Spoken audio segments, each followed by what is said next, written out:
mientras la voz me lo permita, vamos a estar abriendo la Biblia en el libro de los Hechos. Pero el capítulo 27 del libro de los Hechos tiene un interesante episodio también del apóstol Pablo que debe ser objeto de nuestra meditación.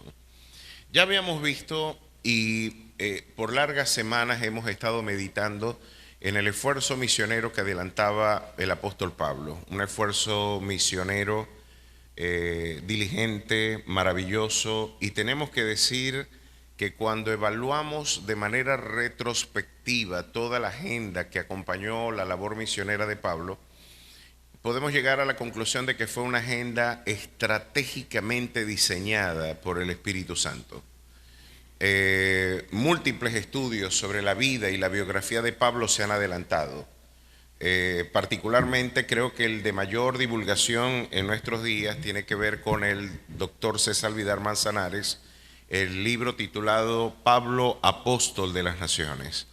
Es un libro muy denso, como lo confiesa su autor, con más de 30 años de investigación en la vida, biografía, en la labor exegética, traductor bíblico y además de eso un historiador y pensador eminente. El doctor César Vidal nos advierte en ese libro que quizás estamos ante, él interpreta la forma en la que Pablo elegía los destinos misioneros en los que él estaba trabajando, dejaban ver en claro que Pablo era un extraordinario estratega en términos evangelísticos y misioneros. Saber dónde disparar, saber dónde visibilizar el mensaje del evangelio, saber cómo hacer más eficiente la proclamación y la masificación de la proclamación de la verdad del testimonio sagrado, quizás es lo que podemos advertir en el testimonio que Lucas nos deja caer en el libro de los Hechos. El libro de los Hechos nos deja ver que Pablo, ya lo he reiterado casi de manera cacofónica, disparó en los tres objetivos que le dieron identidad a la complexión cultural del mundo occidental. Estuvo en Jerusalén, que es sin duda alguna la madre de la perspectiva monoteísta para la cultura occidental. Estuvo en Roma, en Atenas, particularmente en el Areópago de Atenas, debatiendo con estoicos y epicúreos, con los intelectuales de su tiempo, en la sinagoga con los judíos y en las plazas públicas con los filósofos. Y podemos ver la versatilidad, la universalidad de Pablo. Un hombre que podía hablar muy bien a la comunidad hebrea, pero también podía hablar a la comunidad universal, a la comunidad culturalmente relevante. Y lo vimos entonces en Jerusalén, lo vimos en Atenas, en Grecia, la madre de la cultura en términos filosóficos en Occidente, y por supuesto ahora en Roma. Estamos hablando de la capital, del centro hegemónico del poder político y militar del siglo I. Estamos hablando de los tres centros fundamentales en la arquitectura, en la gramática del poder cultural, político, social y religioso del siglo I. Él decía que esa era una estrategia paulina, pero nosotros cuando leemos con detenimiento nos damos cuenta de que no fue una estrategia paulina, fue una estrategia del Espíritu Santo. Y lo interesante de que Pablo pudo haber tenido algunas preferencias, pudo haber tenido algunos gustos o algunas inquietudes por compartir el mensaje del Evangelio. Usted se va a sentir más a gusto con la gente que se parece con usted, pero el Evangelio nos desafía a predicar y proclamar a gente distinta a nosotros. Pablo quería enfatizar el Asia Menor. Pablo quería quedarse en el Asia Menor. Sin embargo, miren lo que pasa aquí. En el capítulo 16 podemos advertir cómo el Espíritu Santo intervenía y quizás estorbaba la labor y los intereses propios del apóstol Pablo. Capítulo 16, verso 6 del libro de los Hechos dice: y atravesando Frigia y la provincia de Galacia, le fue prohibido por el Espíritu Santo hablar la palabra en Asia. ¿A quién se le ocurre pensar de que el Espíritu Santo pueda prohibir una agenda misionera? No lo había visto en esos términos. Es interesante ver cómo el Señor le impuso agenda a Pablo Y lo que muchas veces nosotros consideramos, oye, pero ¿por qué el Señor entorpeció un trabajo en tal lugar? ¿Por qué el Señor no permitió que se llevara a cabo un esfuerzo y fue estéril el trabajo en algunos lugares? O por más que quisimos ir, no se concretó un viaje o no se posibilitó un encuentro. Pues esto arroja mucha luz sobre cómo el Señor mismo dirige la labor misionera y la actividad de proclamación que la iglesia adelanta. Nosotros no tenemos nada de qué jactarnos, no hay mérito. Y viendo acá, cuando llegaron a Misia, intentaron ir a Bitinia, pero el Espíritu no se lo permitió. Ahora, ¿por qué no se lo permitió? Zarpando pues de Troas, vinimos con rumbo directo a Samotracia y al día siguiente a Neápolis, pero no sin antes haberle mostrado por qué se lo impidió. Miren lo interesante. Cuando vi y se mostró a Pablo una visión de noche, un varón macedonio estaba en pie rogándole y diciendo: pasa por Macedonia y ayúdanos. El Espíritu Santo le mostró por qué le había estorbado. Necesitabas estar en Macedonia, alguien allá necesita escucharte, necesita escuchar el mensaje de salvación, y el Espíritu Santo mismo impidió que el apóstol Pablo prevaleciera su agenda, su gestión, su perspectiva administrativa, su visión ministerial, si lo queremos poner en vocabulario contemporáneo. Alguien podría decir, esta es la visión de mi ministerio, pero es jactancioso pensar que usted llame ministerio a una agenda donde usted es el Señor. De hecho, ministro significa esclavo. Y si usted llama ministerio a su trabajo, los esclavos no tenemos voluntad propia. Los esclavos no tenemos voluntad propia. ¿Sabe que las cosas que Dios le impone en muchas ocasiones a usted pueden despertar antipatía en muchos sectores? Y las cosas que Dios le impone a usted, mucha gente no la va a entender. Tratar de explicarle a un familiar que no es creyente lo que es un llamado y la necesidad de usted hacer permanencia en algunos lugares, de usted tener que involucrar y de usted tener que invertir vida, tiempo y quizás su mejor esfuerzo y sus mejores recursos en algunas cosas que el mundo podría interpretar como estériles, es uno de los grandes desafíos que la iglesia tendrá que afrontar en su labor ministerial. El Espíritu Santo va a estorbar y el Espíritu Santo nos va a hacer entender a través de las circunstancias cuáles son los mejores escenarios y cuáles son los auténticos objetivos que Él ha trazado para nuestros ministerios.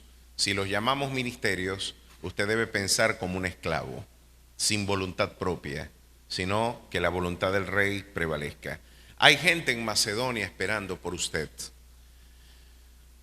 Hay un clamor en Macedonia y la agenda al Asia Menor se detuvo por razones trascendentales, por razones providenciales. El Espíritu Santo impidió que llegasen a ese lugar.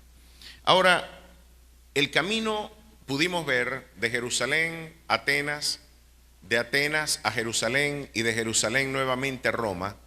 Nos encontramos con diversos avatares en donde Pablo tuvo que darnos, y el Señor mismo nos dará una lección de que el camino del ministerio no siempre es fácil tampoco. Ya vamos a ver lo que esta experiencia en el capítulo 27 del libro de los Hechos nos traduce. Pablo lo montan en una embarcación, y en la embarcación, en el verso 14, se nos dice que comienza una tormenta de proporciones épicas, de proporciones hecatómbicas. Si usted cuantifica los días, más de 2 semanas de tormenta donde perdieron incluso la esperanza de vida, formó parte de la experiencia de Pablo. Vamos a ver esto, capítulo 27, verso 14, rumbo a Roma, le pasa esto a Pablo. Vamos a ver cómo lidiamos con las tormentas de la vida. ¿Cuáles son las anclas que usted debe afrontar y que usted debe tener? Porque seguramente el Señor tiene desafíos para usted en el mañana. Dice así la palabra del Señor, leemos para su gloria, en el nombre del Padre, del Hijo y del Espíritu Santo. Pero no mucho después dio contra la nave un viento huracanado llamado Euroclidón, y siendo arrebatada la nave, y no pudiendo poner proa al viento, nos abandonamos a él y nos dejamos llevar. Interesante cuando usted pierde el control de su vida. Dios mío, es fuerte. ¿Saben que en una ocasión reunimos una ropita, unos juguetes en el año 2006, 7 por allí? 2007 creo que fue. Para el año 2007, Navidad del 2007, reunimos bastante ropa, comida y juguetes y nos fuimos para Llano Grande, Urumaco, a llevar algunos regalos a algunas casas que teníamos programadas allí visitar. Lo interesante es que cuando hicimos el viaje fue una experiencia maravillosa, amamos esa localidad, pudimos compartir con los hermanos y con los familiares. Lo cierto es que cuando veníamos en la Falcon Zulia, en la última curva antes de llegar al recreo, la camioneta se me quedó sin dirección. Yo tenía una Samurai que me la robaron en el año 2008, un año después, me la robaron en el supermarket. Me quedé con la dirección silbando, me acuerdo que estaba a mi lado Vincent, Gerardo, teníamos varios de los muchachos, Deiser estaba también allí. Y recuerdo que yo le dije, hey, me quedé sin dirección. Y la camioneta se coleó, venía un carro de frente y de manera providencial y milagrosa caímos abajo y todo quedó perfecto, no pasó nada. Pero qué sensación tan terrible es la sensación de usted no tener el control. Pudimos palpar casi la muerte en ese momento. Le quitamos la derecha a la camioneta que venía en la Falcon Zulia. Y usted abandonarse y esperar qué va a suceder es una de las cosas más angustiantes que el corazón del hombre puede afrontar. ¿Se ha encontrado usted en circunstancias en su vida donde usted no sabe qué va a pasar? ¿Se ha encontrado usted ante circunstancias en donde usted espera, vamos a ver qué pasa? Y el Señor irá hablando, pero la verdad no tengo un plan, no tengo agenda, no sé qué hacer porque tampoco no sé qué va a suceder. Es interesante este episodio y el nivel de incertidumbre que tuvo que haber en el corazón del apóstol Pablo en este momento. Nos dejamos llevar, interesante esa palabra. Y habiendo corrido a Sotavento, de una pequeña isla llamada Claudia, con dificultad pudimos recoger el esquilfe. Esta es una nave auxiliar, es decir, tenían una navecita allí por si las moscas se hunde el barco. Ahí tengo lo que se conoce como esquife. Y una vez subido a bordo, usaron de refuerzos para ceñir la nave y teniendo temor de dar en la sirte, arriaron las velas y quedaron a la deriva. Ahora no. Quedamos totalmente a la deriva, no hay rumbo, no hay volante, no hay timón, no hay formas de orientar o de enderezar el rumbo de la nave. Pero siendo combatidos por una furiosa tempestad al día siguiente, empezamos a lijar. Y al tercer día con nuestras propias manos arrojamos los aparejos de la nave, y no apareciendo ni sol ni estrellas por muchos días, y acosados por una tempestad no pequeña, ya habíamos perdido toda esperanza de salvación. Fíjese qué interesante circunstancia. Estamos ante un evento que humanamente hablando sobrepujó las fuerzas del apóstol Pablo y de sus colaboradores. Estamos ante circunstancias que seguramente usted ha tenido que afrontar en distintos momentos. Yo me imagino que la noticia de alguna enfermedad, la noticia de que su hijo o su hija de alguna manera no vuelve a casa, ¿verdad? la noticia de que su hijo o su hija está consumiendo drogas, la noticia de que su pareja o su marido o su mujer están afrontando infidelidad, la idea de la soledad, que le hayan llamado y le digan estás desempleado, no tienes empleo, o peor aún, que toda tu inversión se haya perdido y que hayas ahorrado un dinerito y lo que invertiste te digan y te afirmen todo lo que invertiste se perdió y todas tus esperanzas en el mañana quedan en absoluta bancarrota.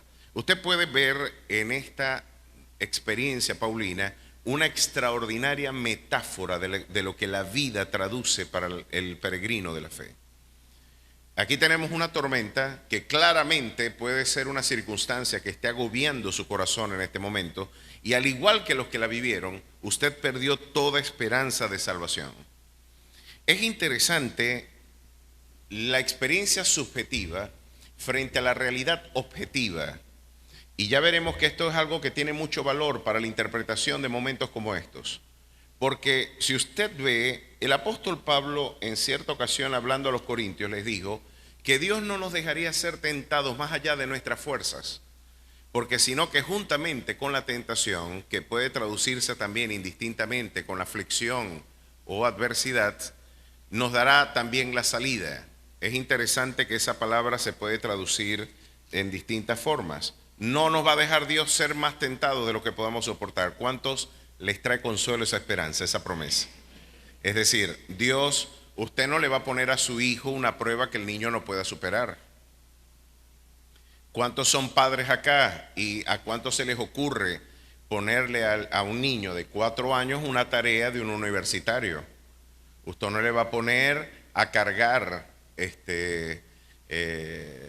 cuando yo recuerdo que en Maracaibo uno iba a comprar plátanos en las playitas, cuando estaban los plataneros allá en las playitas, antes de que se hiciera algunas edificaciones que hoy están allí, los plátanos eran muy baratos, los plátanos baratísimos, uno daba un bolívar y le daban 2 sacos, un saco por muy poco dinero, usted se podía llevar mucha cantidad de plátanos. Entonces era el colmo de que la gente daba un bolívar y la gente echaba en los sacos y el tipo, no le eches más, me vas a jorobar al muchacho. No, el muchacho no va a poder llevar el hijo, no va a poder llevar el saco y me lo vas a poner doblado. Imagínense, antes uno peleaba para que no le echaran más. Ahora hay que pelear para que le echen lo completo, ¿no? Era tremendo. Ningún padre va a poner a cargar un saco de cemento a un niño de 5 años. Nadie en su sensatez va a permitir que eso suceda. Pero Dios sí conoce los límites de nuestra resistencia. Dios sí conoce hasta cuándo yo puedo soportar. Y es bueno cultivar esta convicción en tierra firme para que cuando usted esté mar adentro, frente a una tempestad, usted pueda afrontarla con esta convicción. Mira acá, si usted lee en Primera de Corintios 10:13, Primera de Corintios 10:13 nos va a decir algo bien interesante.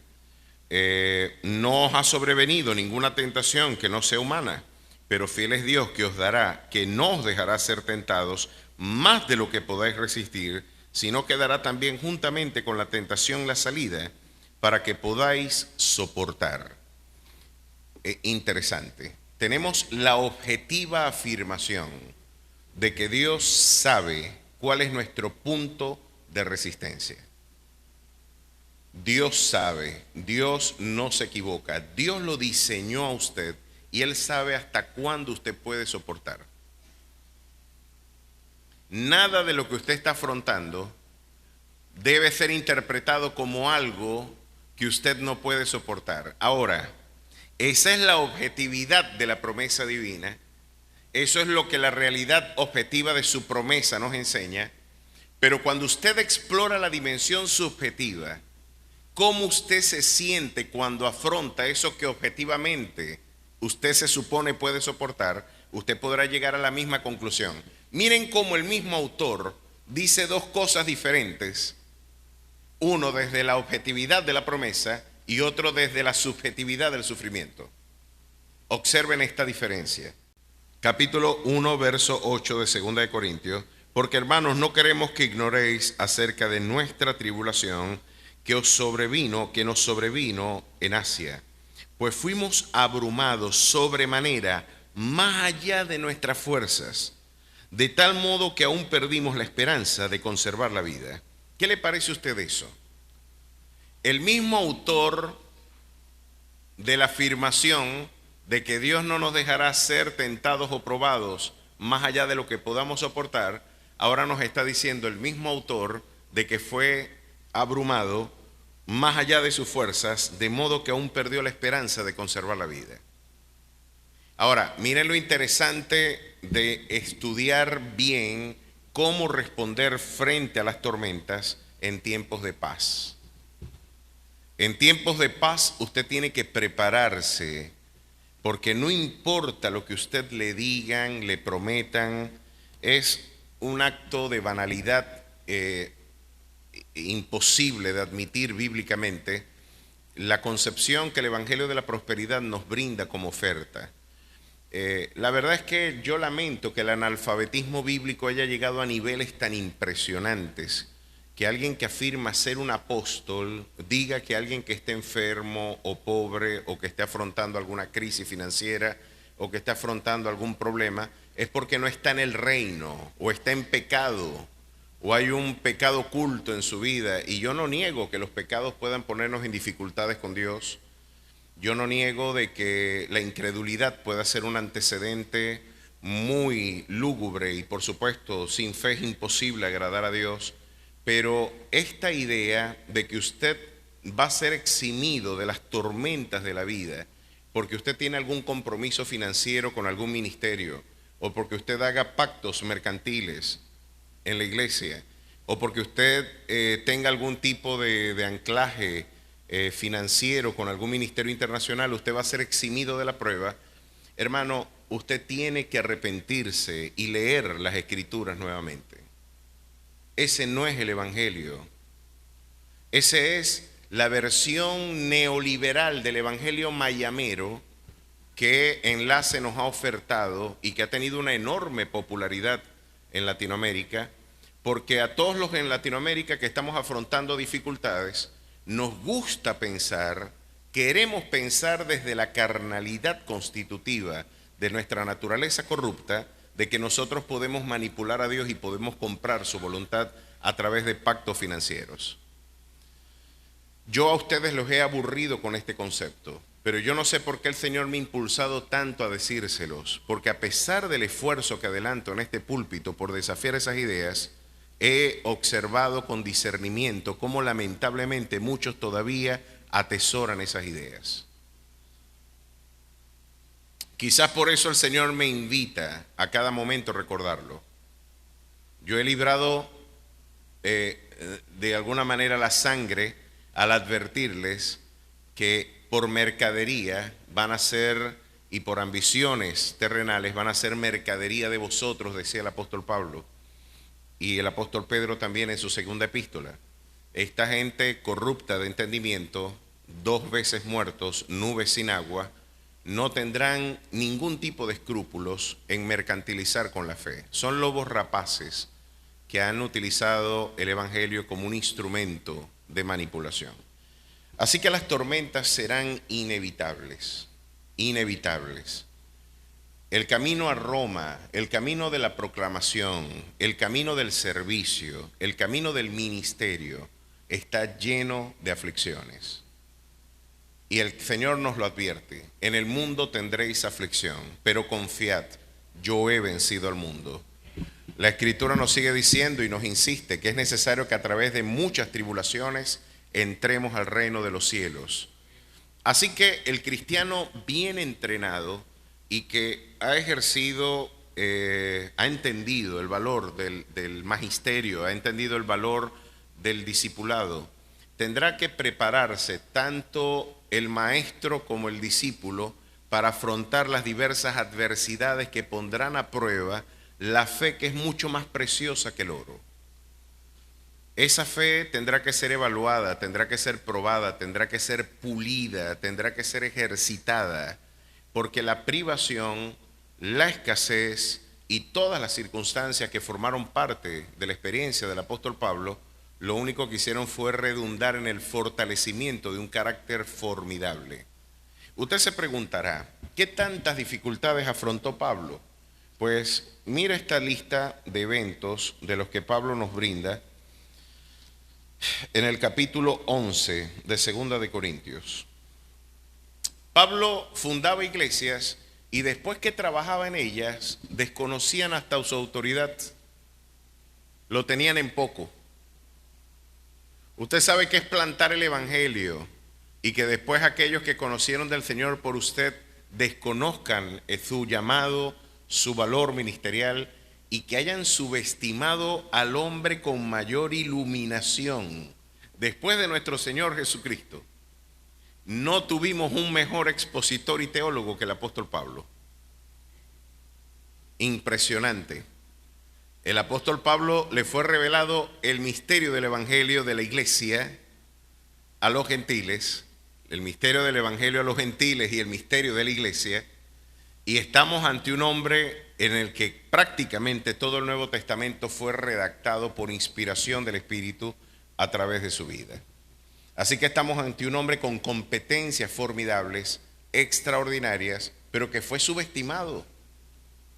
Decían que parece que no era muy agraciado físicamente.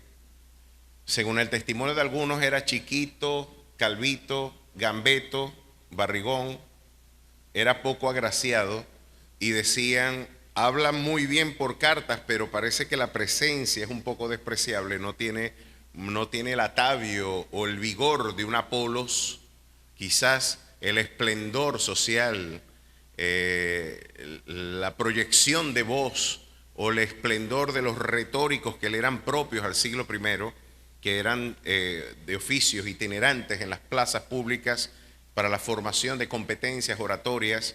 No era un hombre que quizás fue despreciado y subestimado en gran parte de su ejercicio.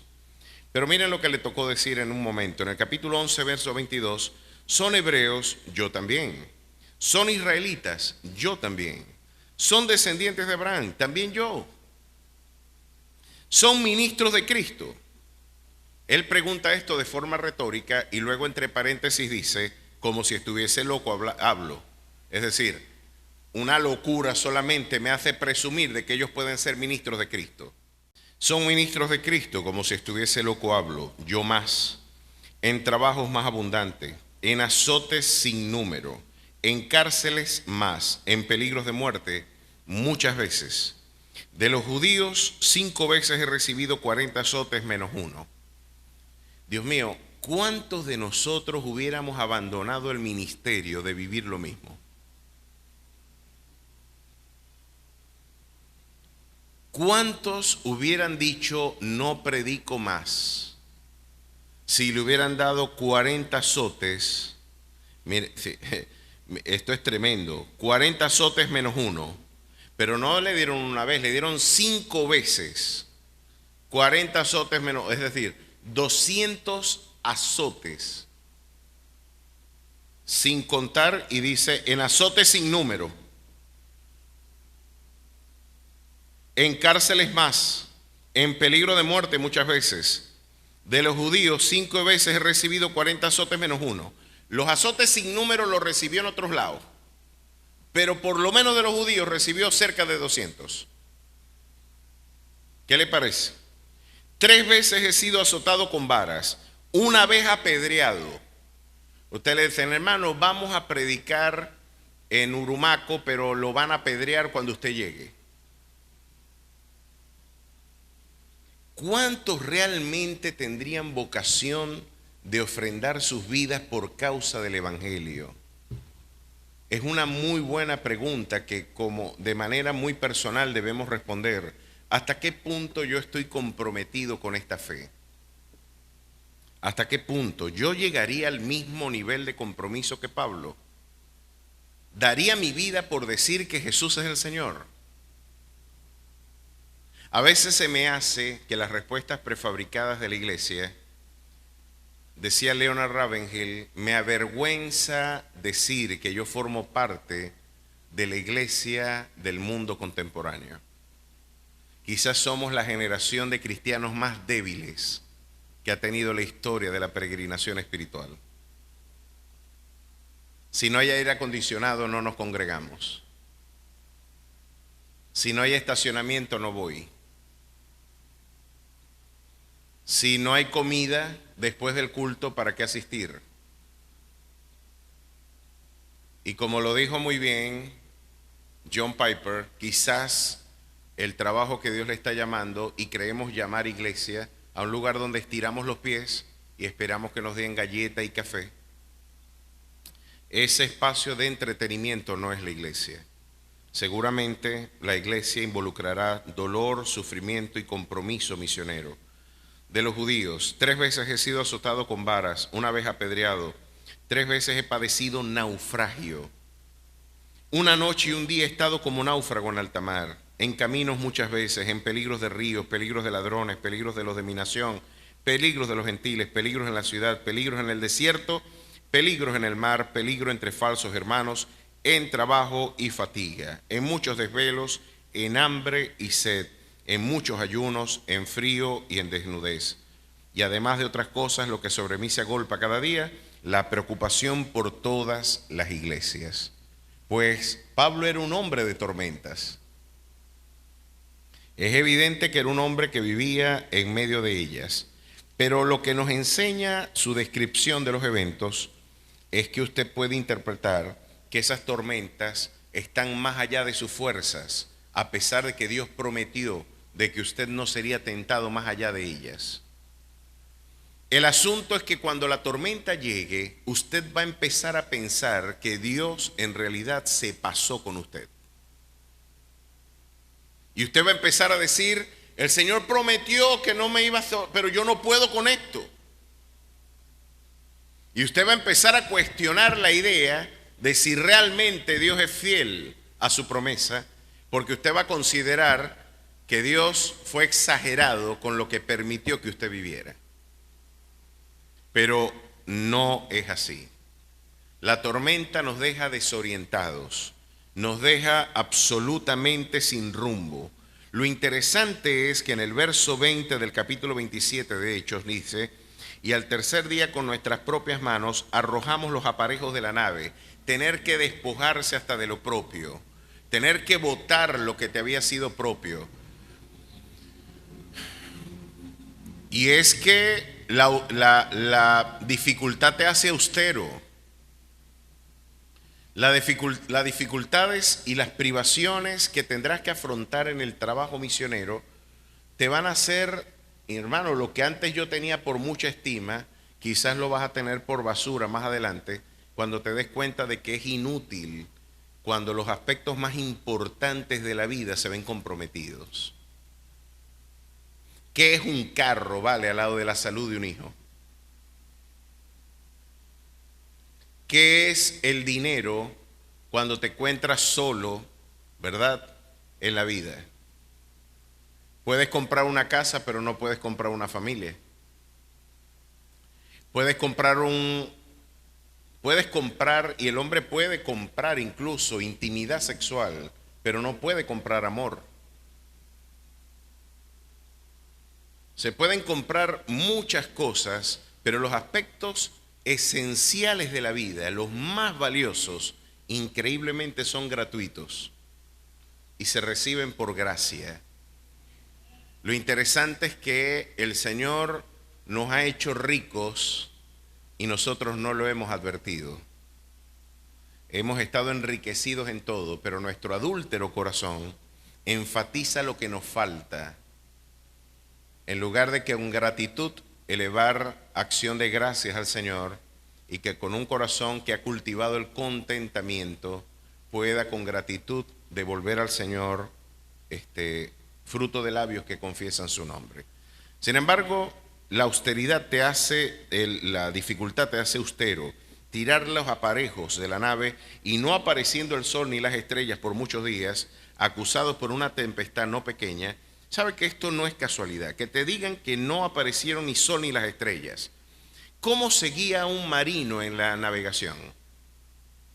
A través de los astros, a través de las estrellas a través de los distintos referentes del horizonte de navegación. Si tú no puedes ver el sol, la luna y las estrellas en la navegación, estás perdido. ¿Para dónde queda este, oeste, norte y sur? ¿Dónde están? Yo me imagino que me imagino no, cuando yo he tenido mis propias tormentas, tampoco me queda claro dónde queda el norte y dónde me queda el sur. Se vuelve uno torpe. Se puede uno volver también incompetente en aspectos que uno consideraba antes muy sencillos. Qué fácil es aconsejar a alguien, ¿verdad?, que está afrontando una dificultad, y qué fácil y qué difícil es aconsejarse uno mismo. Hablarse a uno mismo y uno convencerse de que está haciendo lo correcto o de que uno está orientado bajo la dirección divina. Qué difícil es cuando la tormenta no te deja ver los referentes que te marquen el horizonte. Pues aquí tenemos algo interesante entonces que estudiar. ¿Cómo podemos anclarnos? ¿Cómo podemos superar esta difícil circunstancia? Dificilísima. No tener rumbo es algo terrible. Fíjense que cuando usted le quitan el sentido de propósito en la vida, todo lo demás pierde sabor. Cuando tú te encuentras en una tormenta como la que está afrontando Pablo, de alguna manera la depresión es casi inevitable, porque no sabes, el sentido de incertidumbre te genera ansiedad. La ansiedad y esa permanente expectación de algo malo va a generar sin duda alguna un malestar espiritual, psicológico, emocional, que tendrá una carga onerosa sobre tu vida. Necesitamos saber cómo navegar en las tormentas. Y la primera ancla que nosotros debemos evaluar es el ancla de la estabilidad. ¿Qué se necesita en una tormenta? Y esta ancla podemos verla acá en el capítulo 27, verso 20 en adelante. Y no apareciendo sol ni estrellas por muchos días, acosados por una tempestad no pequeña, ya habíamos perdido toda esperanza de salvarnos. Entonces Pablo, que como hacía ya mucho que no comíamos, puesto en pie en medio de ellos, dijo: habría sido por cierto conveniente, oh varones, haberme oído y no zarpar de Creta tan solo para recibir este perjuicio y pérdida. Pero ahora os exhorto a tener buen ánimo, pues no habrá ninguna pérdida de vida entre vosotros, sino solamente de la nave. Porque esta noche ha estado conmigo el ángel de Dios, de quien soy y a quien sirvo, diciendo: Pablo, no temas, es necesario que comparezcas ante César, y aquí Dios te ha concedido todos los que navegan contigo. Por tanto, varones, tened buen ánimo, porque yo confío en Dios que será así como se me ha dicho. Con todo, es necesario que demos en alguna isla. ¿Por qué Pablo hace este reproche? Porque Pablo le dijo a los marinos: quedémonos acá. No podemos hacer este viaje, vamos a tener perjuicio, vamos a tener problemas. Y mire lo que dice en el capítulo 27, verso 10, diciéndoles: varones, veo que la navegación va a ser con perjuicio y mucha pérdida, no solo del cargamento y de la nave, sino también de nuestras personas. Pero el centurión le daba más crédito al piloto y al patrón de la nave que a lo que Pablo decía. ¿Sabe que cuando usted se encuentra en tormentas, lo primero que uno tiene que empezar es escuchar la voz de Dios? Es interesante, mis queridos hermanos, que las tormentas, como los desiertos, nos hacen austeros. Usted cuando está afligido, usted no quiere escuchar especulaciones filosóficas, elaboraciones teológicas complejas, usted no quiere una conferencia sobre la voluntad de Dios. Usted necesita una orientación concreta, usted necesita una dirección personal. Yo necesito qué hacer, necesito, porque no tengo mente, mi cerebro está absolutamente comprometido en otras cosas, no tengo lugar para la actividad racional. Ahorita mi cerebro es emocional, es un enorme maremándum de realidades emocionales, y yo lo que necesito es una voz orientadora que me diga qué hacer en medio de esta incertidumbre. Esa es la voz que usted tiene que escuchar. Sin embargo, en tiempos de crisis, cuando usted le da más crédito a un profesional empírico que a la voz de Dios, mis queridos hermanos, nos vamos a encontrar en una lamentable condición. Usted puede ahorita pensar, por ejemplo, usted ha leído en las Escrituras cuando dice que a los muchachos hiérelos con vara y no morirán. El muchacho consentido avergonzará a su madre. ¿Ha leído usted eso? Pues algunos psicólogos postestructuralistas afirmaban de que eso era un exceso y que el muchacho se tenía que llegar es más bien a un consenso disciplinario, donde el muchacho, después de haber elaborado un consenso y una racionalidad, la elaboración de una racionalidad dialógica con el niño, usted logrará pues la construcción de un nuevo carácter a través de la persuasión, pero nunca un azote, nunca una reprensión firme, nunca vendría bien al carácter de un niño, sino por el contrario usted lo va a traumatizar. Pues tenemos una generación desorientada y tenemos una generación de cristal y de muchachos sin complexión de carácter porque no conocieron el rigor de la autoridad. Y permítame decir, porque sé que esto está grabado y que muchos profesionales podrán ponderar y evaluar estas afirmaciones, pero aquí yo estoy pensando más como pastor y teólogo que como investigador social. En este caso yo tengo dos tribunales a los que debo asistir. O le hago caso a esta generación del Mayo francés, esta pandilla de sodomitas, que curiosamente fueron los que vinieron a forjar la concepción de la cultura posmoderna. Esta pandilla de sodomitas, de intelectuales posteriores al Mayo francés, todos eran pedófilos, todos eran lesbianas o homosexuales o personas con desviaciones y con disforias diversas. Ellos vienen a darnos instrucción de cómo formar un hogar. Se parece mucho a lo que los filósofos cristianos, entre comillas, hoy adelantan con un esfuerzo interesante. Martin Heidegger debería ser el horizonte, el referente para la hermenéutica de la iglesia contemporánea. Y las investigaciones en maestrías, en doctorados, van orientadas a escuchar la voz de un iluminado alemán que de alguna manera tuvo una percepción que le recobró un giro hermenéutico a la perspectiva existencial del sujeto. Esa descripción fenomenológica de la temporalidad, del ser, del ente, de ese Dasein, debería ser el referente para la interpretación bíblica. Ese alemán era nazi. Entonces, lo que hoy me proponen algunos filósofos cristianos es que yo haga de un nazi el profesor de hermenéutica de los pastores de hoy. ¿Qué va a pasar con una iglesia que tiene a Heidegger como preceptor? ¿Y qué va a pasar con familias que tenga a una Simone de Beauvoir o a un Michel Foucault en Vigilar y Castigar o en La historia del sexo, diciendo de que cualquier forma de represión académica o educativa es un acto de violencia? Pues mis queridos hermanos, vamos a tener una disfuncional condición y sembramos vientos y luego vamos a cosechar tempestades. Cuando usted se encuentre en el puerto de la paz y cuando el Señor lo esté invitando a agendar proyectos de vida, usted debe prevalecer y debe hacer prevalecer la voz de Dios en cualquiera sea la circunstancia que usted afronte. No busque al navegante más experto, busque al Señor que hizo los cielos y la tierra, que extendió los Pléyades, que hizo la Ósea Menor. Ese Dios, busquemos al que hizo el Orión, al que da las referencias del tiempo. Ese Dios es el que debe brindar orientación a su desorientada condición personal.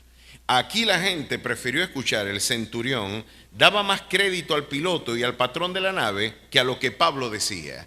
¿Cuántos hoy le dan más crédito a la filosofía? ¿Cuántos le dan más crédito a la sociología? ¿Cuántos le dan más crédito a la psiquiatría y a cualquier otra actividad? Pero no quiero ser malinterpretado, porque la ciencia, el Dios del átomo es el Dios de la Biblia. Pero hay mucha pseudociencia dentro de nuestra propia ciencia. ¿Y cómo usted puede discriminar la pseudociencia de la auténtica ciencia? Pues metiéndose y bautizándose en este libro, consagrando una cosmovisión cristiana integral e interpretando que la palabra del Señor se va a secar la hierba, se va a marchitar la flor, pero esta palabra y no la del hombre es la que permanecerá para siempre. A su nombre sea la gloria. ¿Vio? Y a usted le puede parecer inverosímil las ideas de Dios. No, es que yo no puedo darle con la sandalia al muchacho. Se robó unos cobres de la casa. Si le doy con la sandalia, lo voy a traumatizar y se convierte en malandro. No, se va a convertir en malandro si no lo azotas. Ya de hecho lo es. Porque la insensatez está ligada al corazón del muchacho, decía Salomón, mas la vara y la corrección lo apartarán de él. Nos encontramos con la firmeza que no es maltrato, porque usted no puede llevar al hijo a la exasperación, pero no ponga a un especialista antes que a Dios. Dios no se equivoca. Y usted no se va a equivocar si el rumbo de la nave toma la orientación que Dios impone. Qué importante es hacer prevalecer la voz de Dios en medio de la incertidumbre. Lo primero que usted tiene que hacer es anclarse en esa circunstancia. ¿Qué le dijo Pablo entonces? La estabilidad viene por la promesa. Tú te vas a encontrar estable cuando tú puedas nutrir la incertidumbre subjetiva de tu experiencia. Porque la subjetividad tuya te dice todo se perdió, al punto que dijeron, perdimos toda esperanza de salvación. Ya que todo está perdido, ya que todo está más allá de mis fuerzas y de mis competencias, pues de alguna manera yo tengo que poner como balance a esta incertidumbre subjetiva.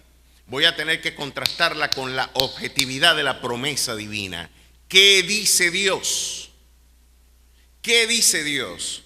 ¿Sabe que en el año 2020, cuando la pandemia comenzó y se presentaba todo con una incertidumbre impresionante, ustedes recuerdan, se están muriendo en Ecuador no sé cuántas miles de personas y tiran los cadáveres en el frente? En Italia ponían y se hipertrofiaba y se inflaba de una manera descomunal las muertes. Ya llegó a Venezuela y recuerdo que en el mes de marzo nos recogieron. ¿Se acuerdan? En el año 2020. Todo mundo desesperado, recogiendo comida. Llegó el COVID. Empezaron a enfermarse los hermanos. Hermanos, se va a morir más gente de la que usted piensa. Se va a morir todo el mundo. Los especialistas dicen, a todos les va a dar COVID. Todos les va a dar. Y solamente los que están vacunados. Entonces después sale una comunidad y dice, los que se vacunen van a estar peor. Y otro dice, los que no se vacunen van a estar presos. Y empieza la incertidumbre. Y dicen, le están metiendo veneno a las vacunas. Y el otro dice, si no te vacunáis no vas a poder hacer viajes. Y empieza la incertidumbre. Pastor, ¿y qué hacemos? ¿Y qué va a pasar? Se enfermó mi hija. Me enfermé yo. Y yo me encontraba en una tormenta personal porque el COVID, cuando yo lo padecí, ni cuando yo me quemé, me sentí tan mal. Hubieron momentos en que oré al Señor y dije, Señor, en tus manos encomiendo mi espíritu. Me sentía bastante mal. Qué malestar nuclear. Yo decía, 2 respiros más y estoy de salida. Ya yo me sentía yéndome. Y en ese momento, el Señor, en mis lecturas devocionales, me invitó a leer esta palabra y yo la asumí como una voz orientadora en medio de mis tormentas. Y después que yo la recibí, la compartí con toda la iglesia y tengo que darles como testimonio esto.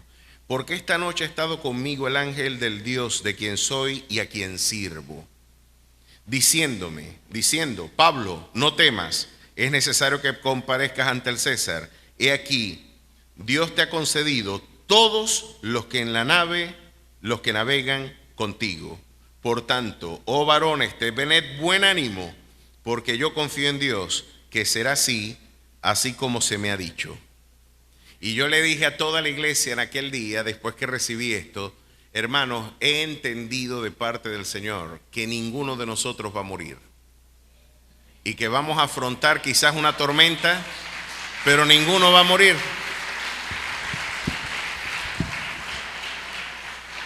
Se enferma la hermana Lourdes y la hermana Lourdes nos enseñan algunas imágenes de sus pulmones y unos amigos y especialistas decían, ¿de qué cadáver es esta imagen? No, ella está viva aún. ¿Cómo? Sí, señor. Eso se lo dijimos a ella mucho tiempo después. Pero su condición era gravísima, gravísima. Ya la hermana Lourdes tenía una condición micótica previa por unos animales que le plantaron a... Deberíamos orar para que esos animales se mueran, chicos. Y que el Señor los mude de ahí o los saque de ahí. Dios es soberano de esa circunstancia también. Pero lo interesante es que cayó enferma y el diagnóstico era, no pasa de esta noche. Y entró en conflicto mi fe. Yo entendí, era una convicción sobrenatural, pero las circunstancias parecían desmentirlo. Y yo estaba en la tensión dialéctica de aquel que afirmaba, perdimos toda esperanza de salvarnos, y la afirmación de que todos los que estaban conmigo no perecerían. Las ciencias desmentían lo que el Señor decía. Los especialistas y la voz de los neumonólogos y de los especialistas estaban desmintiendo mi esperanza. Sin embargo, nos embarcamos en el ancla de la estabilidad de su promesa, nos aferramos a esa convicción porque nos habíamos entendido en este caso que era Dios quien había hablado, y bajo esa convicción oramos y ya tenemos más de 4 años y ahí tenemos a la hermana Lourdes dando gloria a nuestro Dios y celebrando y glorificando a nuestro Dios. El cielo y la tierra pasarán, su palabra nunca pasará. Si Dios habló y si Dios dijo, es muy diferente a que usted declare y decrete. Esa es mi diferencia con los prosperinos. Yo declaro y yo prospero lo que Dios antes dijo. No es que yo le voy a decir a Dios lo que Él tiene que hacer. Yo declaro y yo digo lo que ya Dios dijo. Si Dios no dijo, ni loco yo lo declaro. Yo no soy el Señor. Porque Dios también puede llevarnos y Dios puede decir, va a morir. Y morimos. Hermano, cuando Dios dice que usted no se va a morir, y Dios le dice, está sano de esta enfermedad, usted se va a morir hasta de un plátano verde que usted no se tragó bien, se puede morir de cualquier cosa, menos de lo que usted está padeciendo. ¿Por qué? Porque el cielo y la tierra pasarán, mas su palabra nunca pasará. A su nombre sea la gloria. Créale a la voz de Dios, más allá, quizás el peor, lo que metió a esta gente en problemas, es este verso que le da un sentido interesante. Pero el centurión daba más crédito al piloto y al patrón de la nave que a lo que Pablo decía. ¿A quién le das más crédito tú? ¿A quién le das más crédito tú? ¿A la voz de Dios o a la voz de los especialistas? Especialistas entre comillas. El hombre es errático, maldito el hombre que confía en el hombre.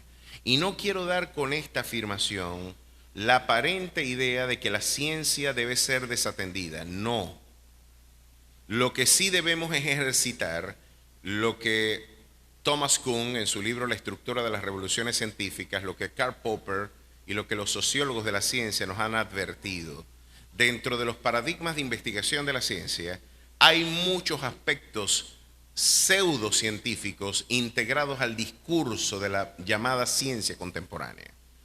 Y no hay quien escasamente han querido ver en la incertidumbre postcuántica de Heisenberg una apertura para la interpretación panteísta de religiones orientales y algunas presuposiciones que van más allá del sentido común, de poder aplaudir con una mano y llegar a lógicas no binarias para la interpretación de la realidad. Todas esas son estupideces pseudocientíficas que, a pesar de que usted las escuche en una maestría, en un doctorado, cuando usted explora con rigor la cosmovisión bíblica, usted estará ejercitado en el discernimiento del bien y del mal, para darse cuenta de que esos aspectos sociológicos de la ciencia no pertenecen a la ciencia. El Dios del átomo es el Dios de la ciencia, pero por encima de la ciencia está el Señor de la ciencia. Así que escuche la voz de Dios. Yo creo para entender, no es que entiendo para después creer. Yo creo como condición sine qua non de mi entendimiento. Solo cuando creo, yo entiendo. Después que le creo a Dios, es que yo puedo entender. Es interesante. Estabilícese en la promesa de Dios. El otro aspecto es anclarse en medio de la tormenta a través de la coinonía y la unidad. Porque lo primero que la tormenta le invita a usted a hacer es escapar. Es escapar, huir de manera individual, de manera personal, de manera egoísta. Quizás usted va a tener ese ímpetu. Y usted lo va a poder ver en el verso 33, si nos vamos viendo más acá. Cuando comenzó a amanecer, Pablo exhorta a todos a que comiesen diciendo: este es el 14º día que veláis y permanecéis en ayunas sin comer nada. Por tanto os ruego que comáis por vuestra salud, pues ni aun un cabello de la cabeza de ninguno de vosotros perecerá. Y habiendo dicho esto, tomó el pan y dio gracias a Dios en presencia de todos, y partiéndolo comenzó a comer. Miren qué interesante, después del desgaste, miren esto, si ustedes ven en el verso 30, entonces los marineros procuraban huir de la nave y echando el esquife al mar aparentaban como que querían largar las anclas de proa. Estaban huyendo. Dijeron: vamos a dejar el pelero y dejamos a todos estos tipos aquí. Vamos a montarnos en un barquito y dejamos el pelero, sálvese quien pueda. Levante campamento todo el mundo y aquí cada quien ve cómo responde por su vida. Pero en la iglesia este no es un camino. Aquí todos debemos estar juntos y en armonía, y debemos siempre apostar por el bienestar de nuestro hermano. Cuando se trata de valor, usted debe estimar a su hermano como que tiene más valor que usted mismo, estimando a los demás como superiores a uno mismo, no mirando solamente por lo propio, sino también por lo de los demás, decía el apóstol Pablo a los filipenses. Ahora miren esto. Pero Pablo dijo al centurión y a los soldados: si estos no permanecen en la nave, vosotros no podéis salvaros. La garantía de salvación solo se da en el contexto de la unidad de la iglesia. En este caso, de la salvación de una tormenta. La garantía de salvación para estos hombres estaba amalgamada al concepto de la unidad. Entonces los soldados cordaron las amarras del esquife y lo dejaron perderse. Botaron el botecito, pues aquí no va a haber opción para que nadie se vaya. Aquí nos hundimos todos o nos salvamos todos. Pero Pablo tenía la certeza de que Dios había hablado. Dios había hablado y le dijo: para que esto se cumpla, tenemos nosotros que obedecer la voz de su precepto. Qué interesante es entender que hay cosas que dependen de nosotros, que cuando nosotros las descuidamos, no estamos abandonándonos a su providencia, estamos queremos. Si Dios me indica que yo tengo que mantenerme en el lugar donde Dios me ha llamado, y yo sé que me tengo que quedar dentro de la nave, y yo abandono la nave, o digo: vamos a ver qué pasa, mis queridos hermanos, yo me estaría exponiendo no a la providencia divina, sino que estaría tentando a Dios. Si Dios le dice a usted: hermano, te tienes que tomar y tienes que hacer lo correcto, tienes que cuidarte el azúcar, y oramos por ti, y claro que hay virtud sanadora en la iglesia, y oramos por ti, pero tú insistes en seguir comiendo dulces, insistes en comer carbohidratos, insistes, y no, esta Coca-Cola me la tomo en el nombre de Jesús, y esta pizza con bastante aceite en el nombre de Jesús para adentro. No bebemos, pero ¿cómo comemos los evangélicos? Ya. Y eso es un logro, lo vemos como algo extraordinario. Y usted dice: en el nombre de Jesús me tomo esta Coca-Colita, o me como esta tortica. Hermano, ya usted no se está abandonando a la providencia, usted está atentando a Dios.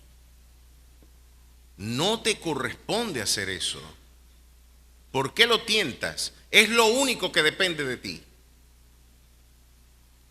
Es la prueba de tu certidumbre, obrar con fe. Es la prueba de tu certeza. Creíste y por lo tanto hablaste y también viviste. Pues si tú le creíste a Dios, vas a tener que ser consecuente con tu fe.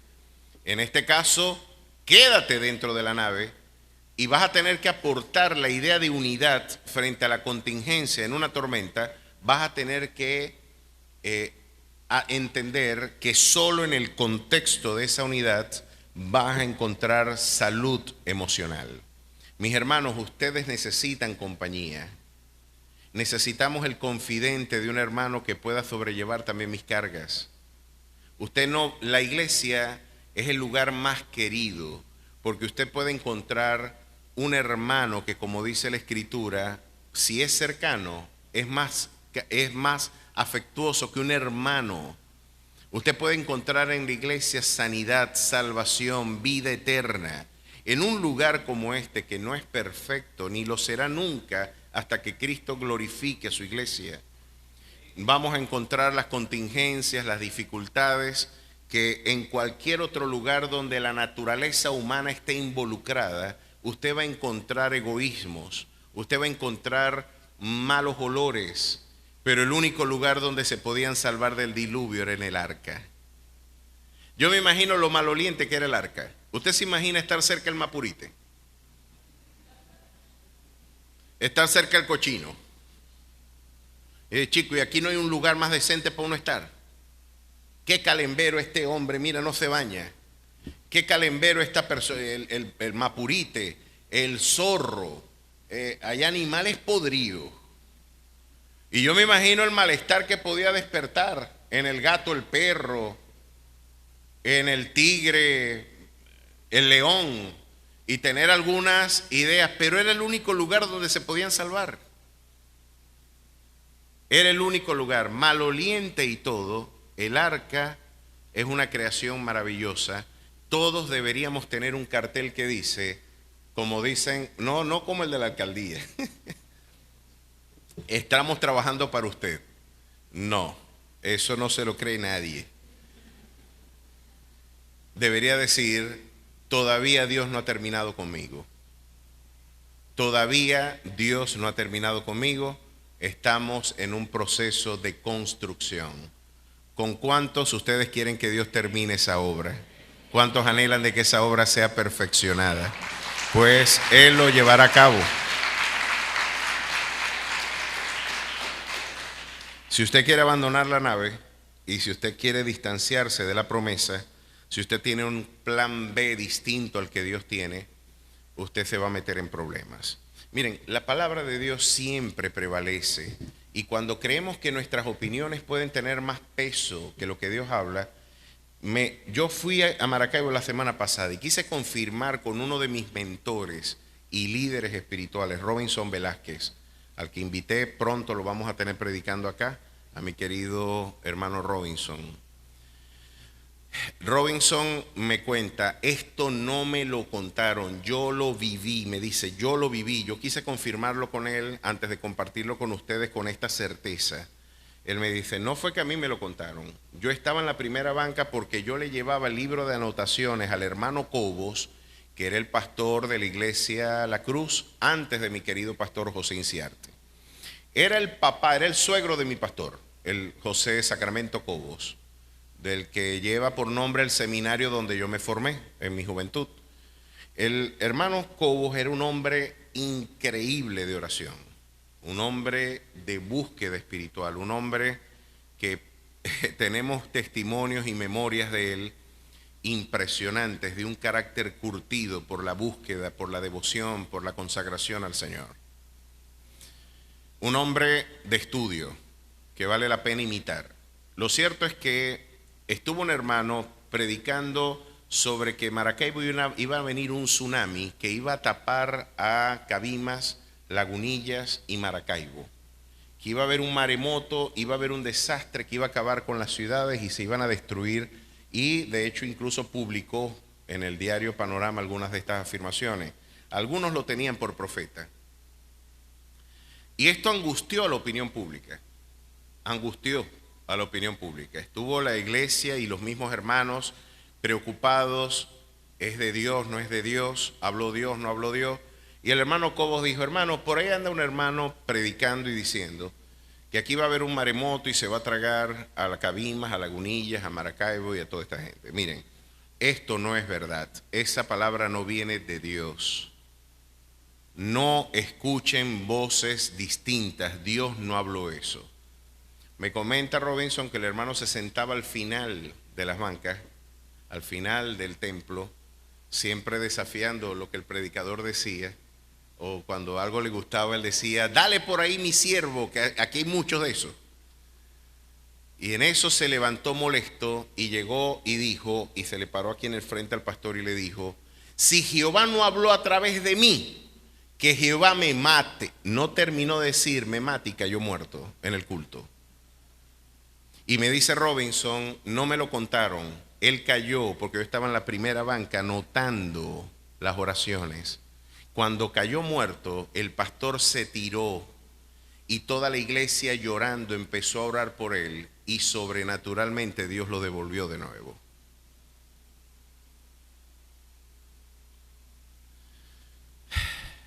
Nunca desafíe la voz de Dios. Dura cosa es dar coces contra el aguijón. Lo primero que usted debe hacer es promover la unidad que Dios impone. Y eso es lo que de alguna manera Dios está demandando como criterio para poder afrontar la tormenta. Si queremos tener planes B, si queremos imponer nuestras agendas a Dios, si queremos peor aún imponerle nuestras agendas a la iglesia, tenga cuidado, porque Dios puede interrumpir su soberbia. Esto me dejó a mí un testimonio solemne de que dura cosa es querer desafiar al Dios de esta casa. Es importante que usted con sumisión, con humildad, con docilidad, usted le diga, Señor, yo quiero hacer tu voluntad. ¿Cuántos quieren hacer su voluntad? ¿Cuántos la anhelan? Vamos a procurarla, vamos a cultivarla y vamos a anhelarla con todo nuestro corazón. Muy bien, la tercera ancla que usted debe tirar, arribar para que la tempestad no socave su paz y el gozo que debe estar presente y perenne en nuestros labios, es la ancla de la dependencia y la gratitud. En el verso capítulo 27, por supuesto, del 33 al 36, podemos ver lo mismo. Miren lo que nos dice el apóstol Pablo en ese momento. Lucas nos describe que Pablo hizo. Cuando comenzó a amanecer, Pablo exhortaba a todos a que comiesen, diciendo, este es el 14º día que veláis y permanecéis en ayunas sin comer nada. Por tanto, os ruego que comáis por vuestra salud, pues ni aun un cabello de vuestra cabeza y ninguno de vosotros perecerá. Y habiendo dicho esto, tomó el pan y dio gracias a Dios en presencia de todo, y partiéndolo comenzó a comer. ¿Qué debe hacer usted en tiempos de aflicción? Alabar a Dios. Alabar a Dios, adorarle, agradecerle, reconocer su grandeza, exaltar sus atributos, recordar y meditar en su palabra. Qué terapéutico le viene al corazón del hombre cuando usted recuerda quién es Dios. Quizás usted, la imagen más maravillosa para este principio la brindó Pedro cuando estaba caminando sobre las aguas en el mar de Galilea. Otra tormenta que estaba entorpeciendo la labor ministerial de los 12. Estaban los 12 agobiados por un fuerte viento y no podían marchar, y Jesús viene caminando sobre la tormenta. ¿Sabe lo interesante de los eventos sobrenaturales en las aguas, de los milagros en las aguas? Es que tenían una carga apologética interesante. Para la comunidad hebrea, Dios, y para la cultura, para la sociología, religiosa del siglo I y del mundo pagano, los vecinos de Israel podían decir, claro, Israel tiene un Dios que es Dios de la tierra, pero Baal es el Dios de las tormentas. Baal es el Señor de las aguas. De hecho, algunas estatuas de Baal que se conservan en algunos museos tienen al muñeco infernal con un trueno en la mano. Era el Thor, ¿verdad?, de las comunidades cananeas. Estaba Baal con un trueno porque se suponía que el Señor de las tormentas era Baal. A lo que los milagros en el mar venían a desafiar, y por eso cuando Jesús calma la tempestad, la pregunta retórica que introspectivamente hacen los discípulos es, ¿quién es este que aún el viento y el mar le obedecen?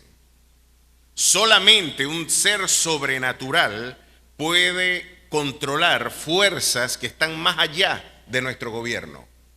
Lo que el Señor está demostrándole en los milagros en el mar es que Él es el Señor del cielo, de la tierra y de lo que está debajo de la tierra también. Los mares, los cielos y todo cuanto en ellos hay, Él es el Rey de reyes y Señor de señores. A su nombre sea la gloria. Él es el Señor de las tormentas. Él es el Señor de las tempestades, de las aflicciones, de los momentos difíciles. Y creo que tiene un valor apologético extraordinario. ¿Por qué adoramos?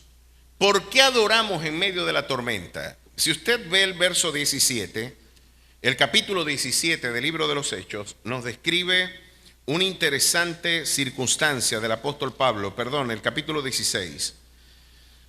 ¿Usted sabe qué es que lo metan preso usted por darle libertad a una mujer endemoniada? Una mujer que estaba poseída por un demonio fue liberada por el poder del Espíritu Santo y por esa virtud redentora, porque la única forma de echar fuera un demonio es a través del Espíritu Santo. Tengo que recordarle a usted que ningún arma forjada contra usted prosperará, porque mayor es el que está en usted que el que en el mundo está. Y nos ha sido dada potestad de hollar serpientes, escorpiones y alacranes, y nada os dañará, dice la Escritura, porque el que es engendrado por Dios, Dios le guarda y el maligno no le toca, porque donde está el Espíritu del Señor, allí hay libertad. Así que cualquier temor que usted tenga por el mundo de las tinieblas tiene que ser desvanecido cuando usted fortalezca y se renueve en su entendimiento a través de las promesas divinas.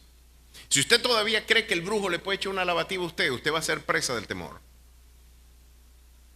Si usted cree que le tiran una gallina en el frente, aquí una vez tiraron una gallina en el frente, despescuezada con un trabajo claro, y yo le dije, me lo hubieran tirado completo y le hago un sancocho el domingo. Están perdiendo el tiempo. No hay agorero ni hechicero contra Israel, porque las puertas del Hades no prevalecerán contra su iglesia. A su nombre sea la gloria. Si usted le da más crédito a Satanás del que él tiene, usted está deshonrando la soberanía de Dios. Uno de los grandes espejismos que Satanás le quiere presentar a usted es que él tiene más poder de lo que él realmente tiene. La herramienta de Satanás es la mentira. Y si hay algo que nos dejó claro el libro de Job, en el prólogo de Job, es que Satanás no puede dar un paso en contra de los elegidos si Jehová primero no da permiso. Es un muchacho de recao, está sujeto a la soberanía divina. Él no puede obrar irrestrictamente sin ningún tipo de tapujo, no. Nosotros estamos bajo la égida de aquel que afirmó diciendo que el que habita el abrigo del Altísimo morará bajo la sombra del Omnipotente. Ahora, lo interesante de esto es saber que el Señor de las tormentas en realidad no es Satanás, es Dios. Porque si usted cree que el Señor de la tormenta es Satanás, está diciendo que Él controla un espacio del que Dios no tiene injerencia o soberanía. El Señor de la tormenta es Jehová Dios de los ejércitos. Para que se sepa desde donde nace el sol hasta donde se pone, que no hay más que yo Jehová, que creo la paz y formo la adversidad. Yo Jehová soy el que hago todo esto. Ahora, si Él es el Señor de la tormenta, ¿no le trae a usted consuelo saber que su papá es el que está controlando el chubasco? Por difícil que sea, el que está manejando es Él. Nuestra infancia doctrinal y nuestra desnutrida perspectiva bíblica no nos ha permitido advertir el alcance de la soberanía de Dios.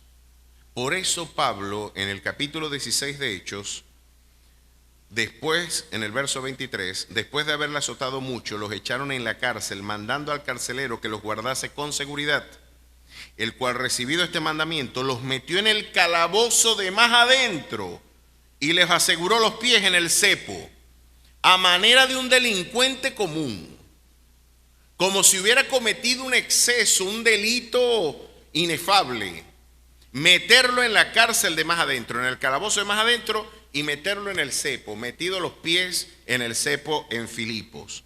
Pero a medianoche, cuando era más oscura la noche, orando Pablo y Silas cantaban himnos a Dios y los presos los oían.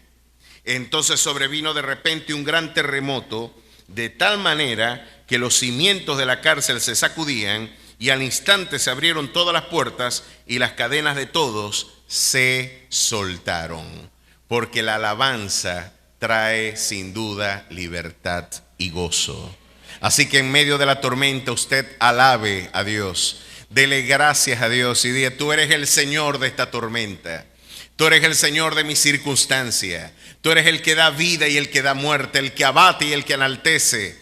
Tú eres el Dios que enriquece y que empobrece. Tú eres el que levantas del polvo al pobre y lo haces sentar junto a sitios de honor, porque nadie será fuerte por sus propias fuerzas. A ti toda la gloria, toda la alabanza y todo el honor por los siglos de los siglos. Alábele, glorifíquele, dele gracias.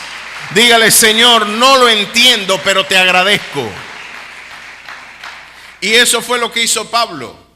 La certeza absoluta de tu cuidado me despierta gratitud. Tú prometiste algo distinto a lo que mis sentidos revelan.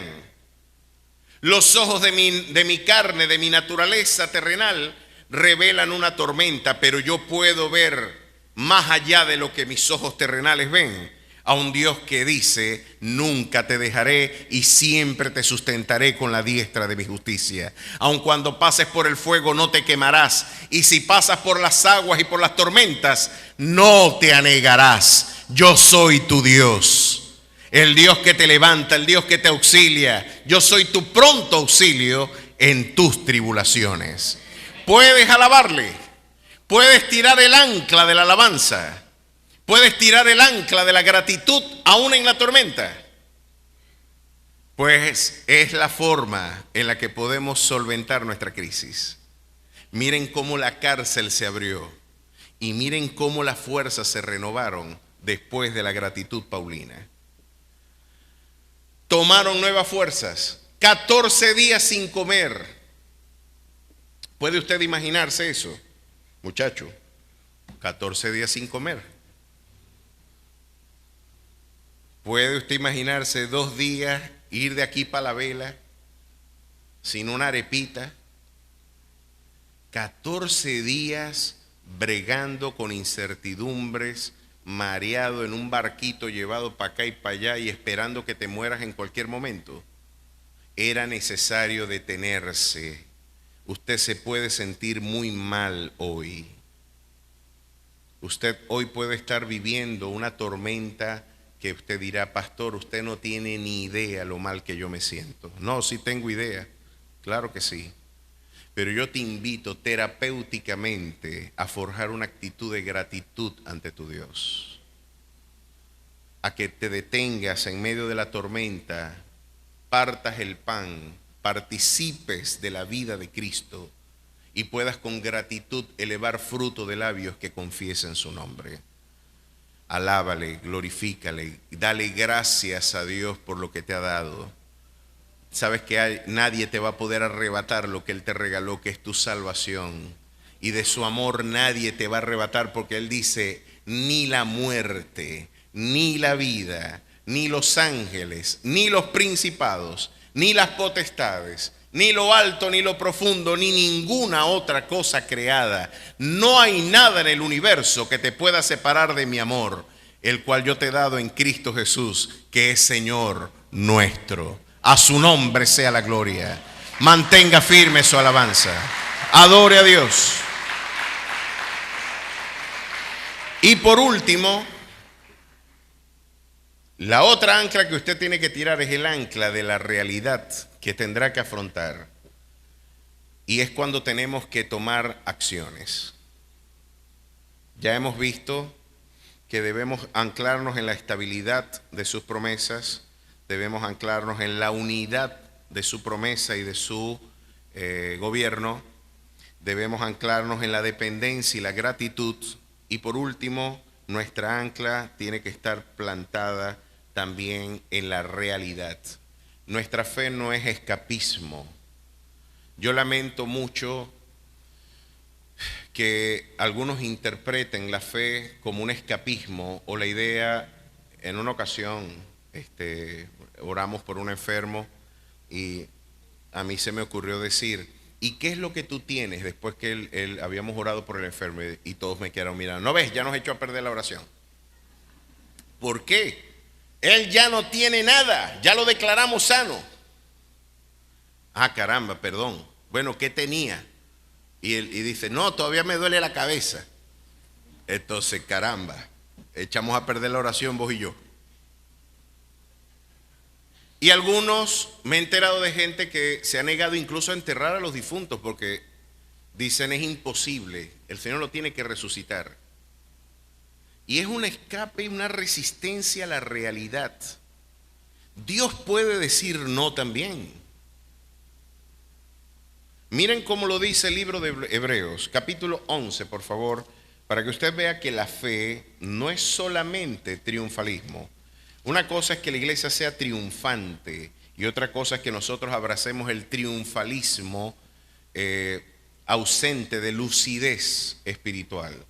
Miren lo que hombres de fe, por fe que conquista el hombre. Capítulo 11, verso 33.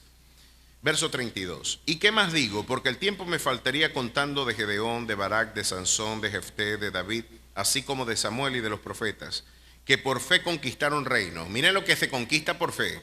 Se conquistan reinos, hicieron justicia, alcanzaron promesas, taparon bocas de leones, apagaron fuegos impetuosos, evitaron filo de espada, sacaron fuerzas de debilidad, se hicieron fuertes en batalla, pusieron en fuga ejércitos extranjeros. Naguará, casi que no se hace nada con la fe, pues. Por fe se hacen logros maravillosos, ¿sí o no? Ahora, pero mire esto también, lo que pasa con la fe también. Verso 36. Otros, dentro del mismo grupo, experimentaron vituperios y azotes, y además de esto, prisiones y cárceles. Fueron apedreados, aserrados, puestos a prueba, muertos a filo de espada.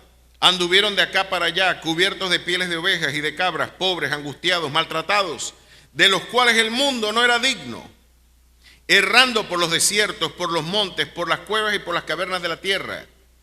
Y todos estos, aunque alcanzaron buen testimonio mediante la fe, no recibieron lo prometido. Ah, caramba, Dios puede decir sí, Dios puede decir no, y también puede decir espera. Ahora, como Dios habló claramente y había dicho que ninguno iba a perecer, ya Dios había dado instrucciones y la voluntad de Dios no era una caja negra para los que estaban afrontando la tempestad. Ya Dios la había revelado. Por lo tanto, se debía actuar en consecuencia a lo que preceptivamente Dios había establecido y obrar conforme a lo que Dios dijo. ¿Qué dijo Dios? No va a morir ninguno. Pero ¿cómo debo actuar entonces? Cuando el barco ya está hundiéndose, pues brinque de la nave y empiece a nadar. Mire lo que la realidad nos enseña.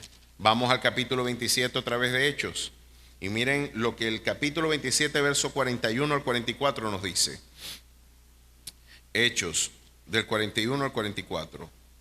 Dice así: pero dando en el lugar de dos aguas, hicieron encallar la nave, y la proa hincada quedó inmóvil, y la popa se abría con la violencia del mar. Así que ya el barco se había ya roto. Entonces los soldados acordaron matar a los presos para que ninguno se fugase nadando. Miren qué interesante. Aquí están las fuerzas civiles y políticas una vez más. Saben que estos guardias, si se escapaba uno, tenían que matar al guardia que estaban bajo su responsabilidad. Porque ellos proponen matar a los presos, entre ellos a Pablo. Porque si se escapaba uno de ellos, ellos tenían que pagar con su propia vida la libertad que había conseguido un reo. Entonces dijeron, aquí cada quien, si se salva uno y yo me salvo, después pierdo el trabajo y encima de eso tengo pena de muerte. Ahora, es interesante ver que ni el esfuerzo del hombre por truncar los propósitos divinos, que miren, usted puede pensar cuántos elementos detonantes de ansiedad tenía Pablo encima. Esto era un detonante de ansiedad.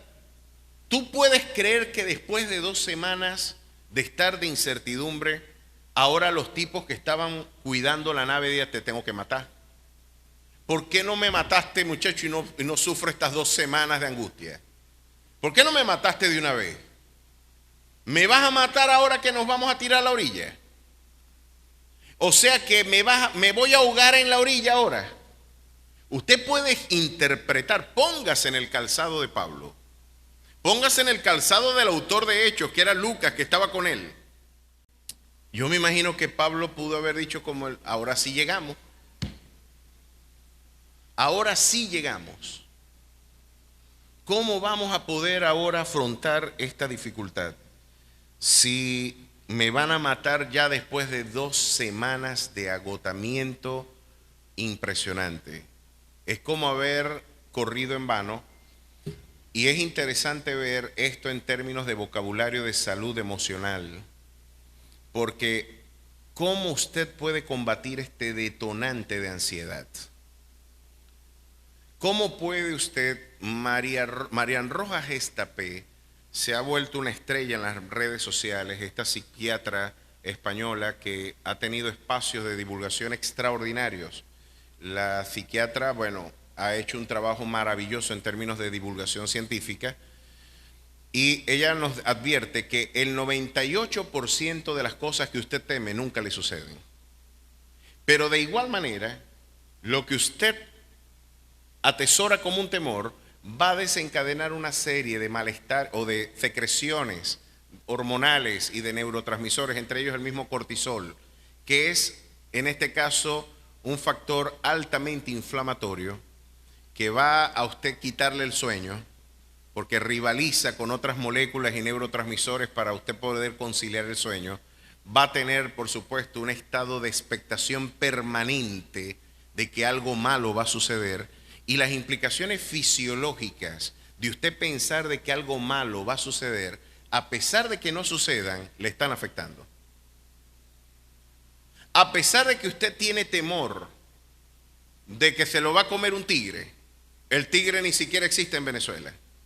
Pero mientras usted piensa que el tigre se lo va a comer, bueno, el tigre de Bengala, ¿no?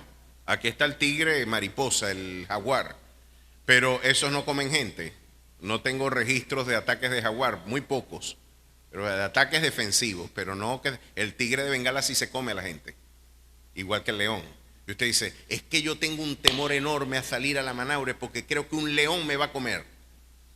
Hermano, aquí no hay león, de no sé que se lo traiga un calembe circo mexicano de esos, se fugó el león y se lo come usted. Pero mientras ese circo no viene para acá, el león no se lo va a comer usted. Pero ¿y si me come? Entonces usted va a tener que, no hermano, ya para propósitos de tu salud, ya tú estás enfermo. Porque ya tú generaste y desencadenaste toda una serie de elementos fisiológicos que tu cuerpo interpreta que está bajo una amenaza inminente, y todo ese cortisol y todo ese malestar neurológico va a ser inevitable y va a generar muchísimos problemas digestivos, de sueño, de ansiedad, posteriores depresiones y tantos malestares que puedes tener por un temor falso. Te va a comer un león. Eso no existe aquí. Pero porque te creíste la mentira de que el león está en la manaure, vas a sufrir consecuencias serias. ¿Por qué a Pablo no tuvo que tomar omeprazol, esomeprazol? ¿Por qué Pablo estaba tranquilo y podía cantar en el calabozo de más adentro y podía estar claro que todo estaba bien? Porque así como usted necesita para poder caminar sobre las tormentas, salir de la comodidad de su barca y poner solamente su mirada en Jesús, usted tiene para poder vivir con gozo y con certidumbre de esperanza, solamente mirar al autor y consumador de su fe. No mirar la tormenta, sino solamente mirar al que habló, al que sustenta todas las cosas con la palabra de su poder.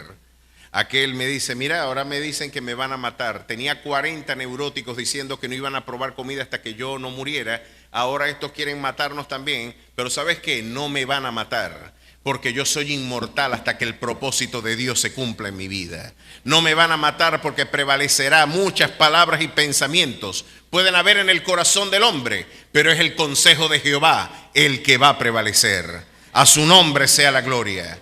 Así que usted siga adelante. Tome y mójese los pies en la realidad de esta circunstancia. Y miren cómo ahora Pablo resuelve. Pero dando en el lugar de 2 aguas, hicieron encallar la nave, y la proa hincada quedó inmóvil, y la proa se abría con la violencia del mar. Entonces los soldados acordaron matar a los presos para que ninguno se fugase nadando. Pero el centurión, queriendo salvar a Pablo, les impidió este intento, y mandó que los que pudiesen nadar se echasen los primeros y saliesen a tierra. Y los demás parten tablas, parten cosas de la nave, y así aconteció que todos se salvaron saliendo a tierra. ¿Qué dijo el Señor? No va a morir nadie. ¿Qué sucedió? No murió nadie. La cura para nuestra ansiedad es escuchar a Dios. La cura para nuestro angustiado corazón es escuchar la voz orientadora de nuestro Dios, silenciar las voces disruptoras, silenciar las voces que pueden ser factores de entretenimiento de nuestra percepción espiritual y fijarnos con disciplina y poner nuestra mirada en Jesús.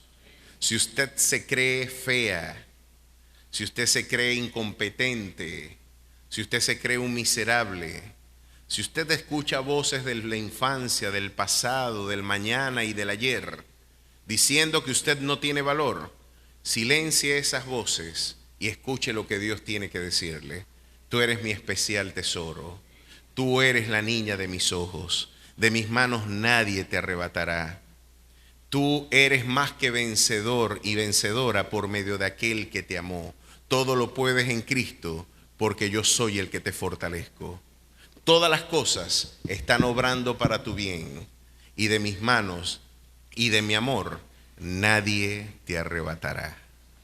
Así que, puesta la mirada en Cristo Jesús, tire el último ancla y diga: Señor, en esas promesas yo salgo nadando rumbo a la orilla. Voy a llegar a puerto seguro si tu palabra es la que orienta mis pasos. ¿Qué le parece esta bitácora de cómo afrontar una tormenta? Qué bueno es que usted recuerde estos principios, porque van a llegar, hermano. No es que yo lo declare o que yo lo diga, las tormentas llegan. Y usted necesita tener el ancla segura de la fe bien dispuesta, tener el ancla bien constituida, y el Señor lo va a llevar a puerto seguro. Aun cuando la nave se estremezca, usted estará, ni un pelo, ni un cabello suyo caerá a tierra, cuando el Dios de todo poder sostiene su vida. ¿Cuántos dan gloria a su nombre? Póngase de pie.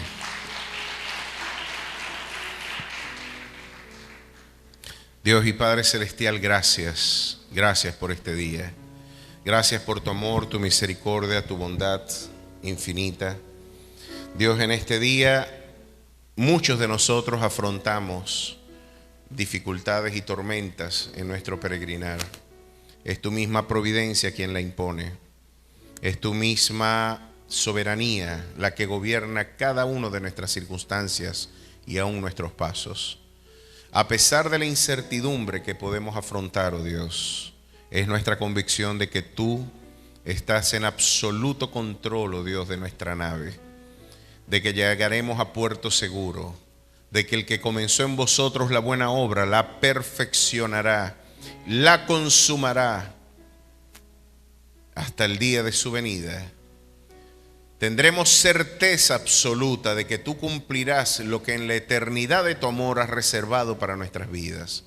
Ayúdanos, oh Dios, con absoluta certidumbre, con absoluta certeza y esperanza, a confiar que tu gloriosa palabra, oh Dios, que es lámpara a nuestros pies y lumbrera a nuestro camino, será el horizonte, oh Dios, porque se secará la hierba y se marchitará la flor, pero tu palabra permanece para siempre.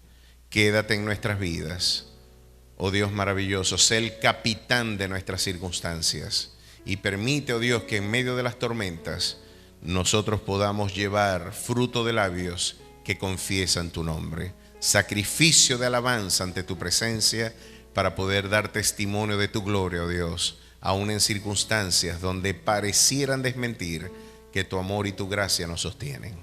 En tu nombre damos gracias, Jesús. Amén y amén.